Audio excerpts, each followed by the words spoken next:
सच है विपत्ति जब आती है कायर को ही दहलाती है, सुरमा नहीं विचलित होते क्षण एक नहीं धीरज खोते कांट। ऐसी बातें कहूं जिसका किसी विषय वस्तु प्रश्न से सीधा संबंध नहीं है, सारे प्रश्नों और वस्तु स्थितियों के बारे में हमें सबल और सक्षम बनाने की क्षमता रखता है। ये जो विषम परिस्थिति आज हम लोगों के बीच आई है, कोविड-19 के सेकेंड वेव दौर के रूप में, इसने एक तरह से मुझे या हम सबको एक ऐसे दौर का एहसास करा रहा है जिसके बारे में शायद हम लोगों ने कभी सोचा भी नहीं। पिछले 4 जब ये दौर आया, कहीं न कहीं थोड़ी उत्सुकता भी थी, थोड़ा जुनून भी था, थोड़ा उत्साह भी था कि चलो देखते हैं क्या होता है एपिडेमिक का दौर, क्या होता है लॉकडाउन। फिर दोबारा इस बार आया, विशुद्ध रूप से आपदा बन के आया है, और अब जुनून का या उत्साह का या देख लेने की जो होती है एक प्रवृत्ति, मनोवृत्ति, अपने न्यूनतम स्तर पर। तो आइए हम लोग इस बात पर एक नजर डालें और इसको करें कि आखिर ऐसे दौर में, ऐसे हालात में हमें क्या करना है। या जो सो कॉल्ड प्रीचर्स तरह तरह की बातें कर रहे हैं कि हमें आशावादी बने रहना है, पॉजिटिविटी क्रिएट करना है, तो आखिर ये बने रहना है, हर व्यक्ति को बने रहना है, और बने रहना इतना आसान होता तो फिर हर कोई होता ही। तो जब परिस्थितियां बिल्कुल विषम है और एकदम अप्रत्याशित अनप्रेसिडेंटेड सिचुएशन सामने है, पे हमें अपने आप को एक ह्यूमन बीइंग के रूप में, एक मानव के रूप में अपने अस्तित्व को बनाए रखना है। इसलिए कह रहा हूं कि एक मानव होने का, एक ह्यूमन बीइंग होने का मौलिक मतलब ही यही होता है कि जो रुकता नहीं है, सतत प्रयत्नशील रहता है। The woods are lovely, dark and deep, but I have a promise to keep. Miles to go before I sleep. Miles to go before you sleep. सघन गहन मनमोहक वन तरु आज मुझे बुलाते हैं। तो चलिए, वो दौर था, किसी ने कहा था कि सघन गहन मनमोहक वन तरु, आज विभत्स से विभत्स दौर हमारी अवहेलना करने को तैयार है। कि जिस तरह से सुखद परिस्थिति को छोड़ के भी मानव अपने कर्तव्य पथ पर आगे बढ़ता रहा है, हम विषम से विषम परिस्थिति में भी अपने इस मानवीय मूल्य को धारण किए रहे। खास करके जो एलुमनस समूह है, छात्रों का जो समूह है, वहां थोड़ी शिथिलता देखी जा रही है, परीक्षा नहीं हुए।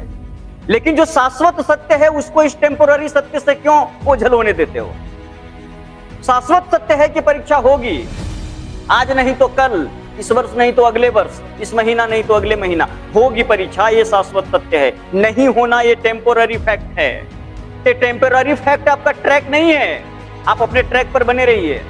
परीक्षा होगी, तैयार रहना है, साबित करते रहना है कि हम जानवर नहीं है, बिजली कड़की तो भाग जाने वाले हम नहीं हैं।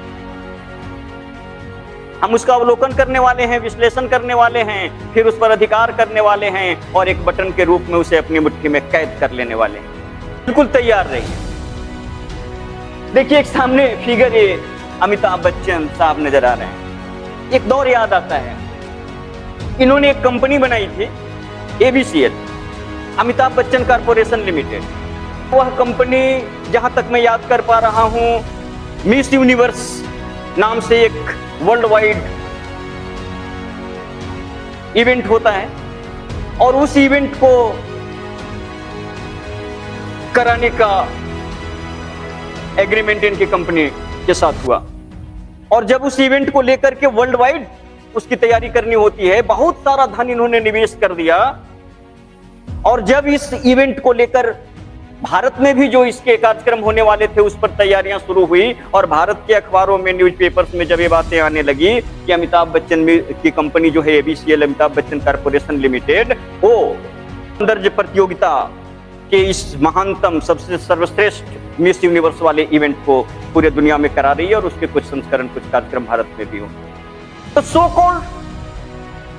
कॉल्ड जो लोग होते हैं, चाहे वो धर्मनिरपेक्ष हो, चाहे वे राष्ट्रवादी हो, चाहे वे मार्क्सवादी हो, जो कुछ भी हो, समाजवादी हो, जो सच्चे हैं उनकी बात मैं नहीं कर रहा, अधिकतर लोग वही हैं सो कॉल्ड तथाकथित।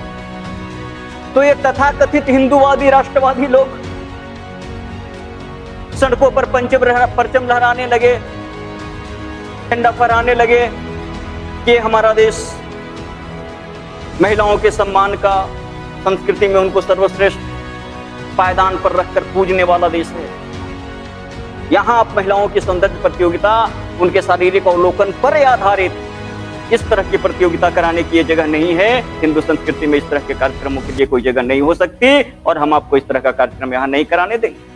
तो तथाकथित दक्षिणपंथी हिंदूवादी संगठनों ने जब इस तरह से उग्र विरोध शुरू कर दिया तो अंततः स्थितियां ऐसी बनी कि एबीसीएल कंपनी को सरेंडर करना पड़ा और जितना भारी वो निवेश कर चुके थे सब उनका एक तरह से डूब गया। स्थिति यह हुई कि Amitabh Bachchan corporation company insolvent, bankrupt declare हो गई।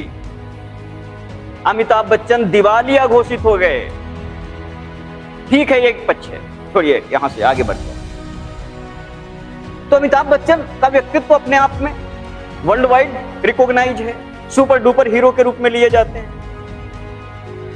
धीरू भाई अंबानी का जो समूह था, आपको पता है धीरू भाई अंबानी भी बहुत छोटे स्तर से अपनी यात्रा शुरू करने वाले व्यक्ति हैं। तो धीरू भाई अंबानी को जब ये बात पता चलती है कि अमिताभ बच्चन इंसॉल्वेंट हो गए हैं तो वो अपना मैसेंजर किसी के जरिए इनको खबर भेजते हैं कि आपको मदद मैं कर सकता हूं, जितना धन चाहिए मैं दे सकता हूं, आप कर्ज से मुक्त हो जाइए।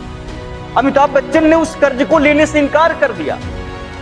बड़ी विनम्रता के साथ उनकी आवेदन को, उनके ऑफर को अस्वीकार कर दिया। सब देखिए आपके दौर की बात है, आपके सामने हुई है।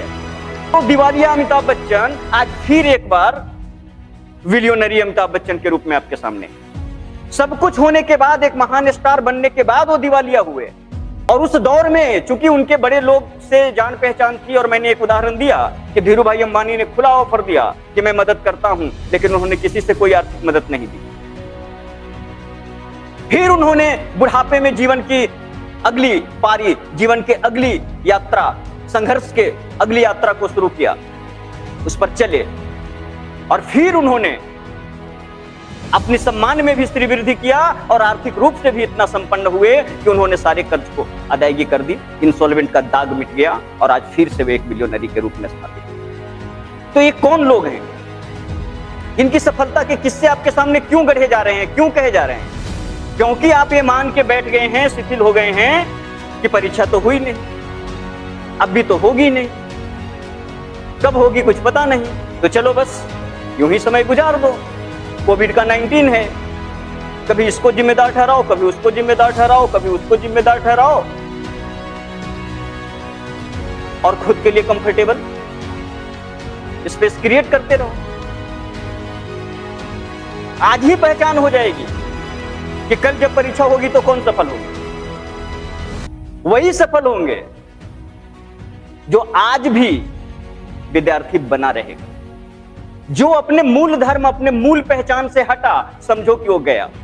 हमारी मूल पहचान है कि मैं शिक्षक हूं, तो मैं हर हाल में क्लास लेने की कोशिश करता रहूंगा, चाहे परिस्थितियां कितना भी विपरीत क्यों ना हो जाए। ऑनलाइन मेरे पास एक ही विद्यार्थी आएगा, मैं इसको पढ़ाऊंगा। ऑफलाइन भी जहां संभव होगा जाके पढ़ाऊंगा। तो हर हाल में अपने अंदर के टीचर को जिंदा रखूंगा। अगर ये काम मैं कर रहा हूं तो भैया मैं 2 पैसे कमा रहा हूं कि 4 पैसे कमा रहा हूं, ये मायने नहीं रखता। ये मायने रखता है कि मैं सफल हूं, मैं जीवित हूं, मैं मानवीय मूल्यों को धारण करता हूं, और यही मेरी सार्थकता है, यही मेरी जीवंतता है। और यही जीवंतता एक स्टूडेंट के परिवेश में क्या देखी जाएगी? चाहे लाख विपरीत परिस्थितियां हैं, भाई आपका मौलिक धर्म, मूल धर्म है छात्रत्व, शिष्यत्व, सीखने की प्रवृत्ति में लगे रहना, इस मूल ट्रैक से अलग होना, अपनी पहचान को खोना है, अपने अस्तित्व को खोना है, अपने व्यक्तित्व के साथ समझौता है, बल्कि कहिए कि धोखा। याद रखिए, हमारे देश में जो राष्ट्र कवि हुए रामधारी सिंह दिनकर, उन्होंने क्या कहा था? मैं नहीं जानता उन्होंने कितने सारे काव्य लिखे, कितने सारे ग्रंथ लिखे, कितने सारे खंड काव्य लिखे, गीति काव्य लिखे, क्या क्या लिखा। संस्कृति के 4 अध्याय से लेकर के उर्वशी तक क्या क्या नहीं लिखा। कहता हूं कि सब भूल जाइए। ये कविता की 2-4 लाइनें ही इतना काफी है जो मानवीय इतिहास में उनको अमरत्व प्रदान करेगा। और ये लाइनें क्या थी? सच है विपत्ति जब आती है कायर को ही दहलाती है, सुरमा नहीं विचलित होते क्षण एक नहीं धीरज खोते, कांटों में राह बनाते हैं विघ्नों को गले लगाते हैं। मुख से न कभी उप कहते जो, संकट का चरण न गहते जो आन पड़ा है सब सहते हैं, उद्योग निरत नित रहते।